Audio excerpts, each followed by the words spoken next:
কি বানাচ্ছো দিদি ভাই? পাও ভাজি। পাও ভাজি, হোমমেড পাও ভাজি। আচ্ছা আচ্ছা, ভাজিটা আগে থেকে তৈরি করে নিয়েছো নাকি? হ্যাঁ, আগে তো ভাজিটা রেডি করে নিয়েছিলাম, তখন তো তুমি ফোন নিয়েই আসনি। আচ্ছা,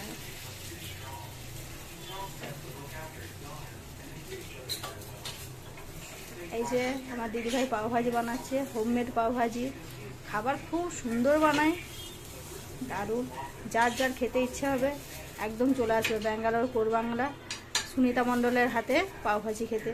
পাও ভাজি, ধোসা, ইডলি, মানে কি না বানাতে জানে সব কিছু। সাউথ স্টাইলের খাবার, সাউথের যাবতীয় খাবার সব দিদিভাই জানে। আমি দিদিভাইয়ের কাছেই এসে খেয়ে খেয়ে যাই। আমি এখনো সাউথের খাবার বানাতে পারি না।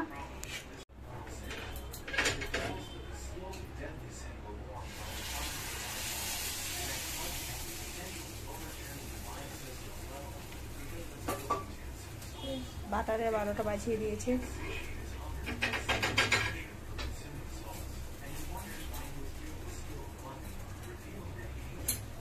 পাওভাজি একে বেশি পাওভাজি রয়েছে হবে।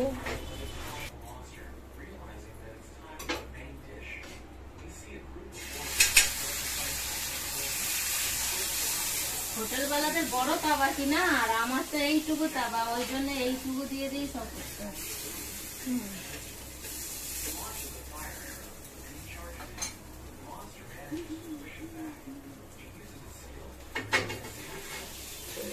চলে গেল বাটার, বাটাতে একদম সেঁকে দিয়েছি একদম দারুণ।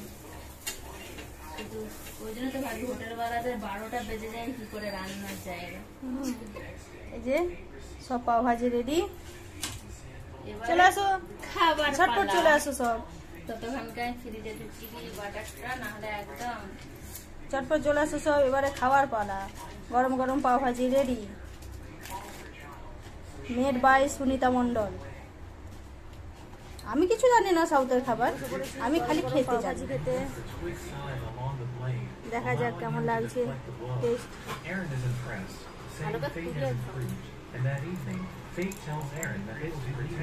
বসে পড়েছি গরম গরম পাওভাজি খেতে, দেখা যাক কেমন হয়েছে, দিদিভাই কেমন বানিয়েছে।